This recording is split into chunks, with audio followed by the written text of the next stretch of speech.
பெண்களுக்கு பேருதவியா இருக்கக்கூடிய 100 நாள் வேலைவாய்ப்பு திட்டத்தை எப்படியாவது முடக்குறோன்னு ஒன்றிய அரசு முயற்சிக்குது.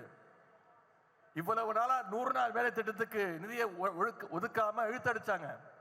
இன்னைக்கு அந்த நிதி சுமையை நம்முடைய மாநில அரசு மேல திணிக்க முயற்சிக்கிறாங்க. இதையும் நம்முடைய முதலமைச்சர் தான் முதல் ஆளா எதிர்த்து குரல் கொடுத்திருக்கிறார். ஆனா நம்பர் 1 அடிமை திரு எடப்பாடி பழனிசாமி அதற்கும் ஒன்றிய அரசுக்கு இன்னைக்கு முட்டு கொடுத்துட்டு இருக்கிறார். முரட்டு பக்தர் கேள்விப்பட்டிருப்பீங்க, முரட்டு தொண்டர் பார்த்திருப்பீங்க. ஆனா இன்னைக்கு ஒரு முரட்டு அடிமையை நம்ம கண்ணு முன்னாடி நடத்தி காட்டுறார் திரு எடப்பாடி பழனிசாமி அவர்கள். இன்னைக்கு எப்படியாச்சும் தமிழ்நாட்டுக்குள்ள நுழைஞ்சிடலான்னு பாசிஸ்டுகள் கனவு காண்றாங்க. பழைய அடிமைகள் மட்டுமல்லாம இன்னைக்கு புது புது அடிமைகளும் உருவாயிருக்கிறாங்க.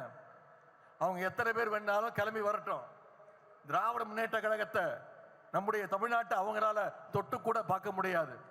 அதற்கு இங்க இருக்கக்கூடிய நம்முடைய மகளிர் படை நிச்சயம் ஒரு காவல் அரணாக தமிழ்நாட்டுக்கு இருப்பாங்க. ஒவ்வொரு அரசுக்கும் ஒரு அடையாளம் இருக்கும். ஒன்றிய பாஜக அரசு எடுத்துக்கிட்டீங்கன்னா அதோட அடையாளம் பாசிசம்னு சொல்லுவாங்க. முன்பிருந்த அதிமுக அரசுடைய அடையாளம் அடிமை அதிமுக அரசுன்னு சொல்லுவாங்க. ஆனா நம்முடைய திராவிட மாடல் அரசுக்கு என்ன அடையாளம்? இது முழுக்க முழுக்க மகளிருக்கான அரசுங்கிறதா நம்முடைய அரசுடைய அடையாளம்.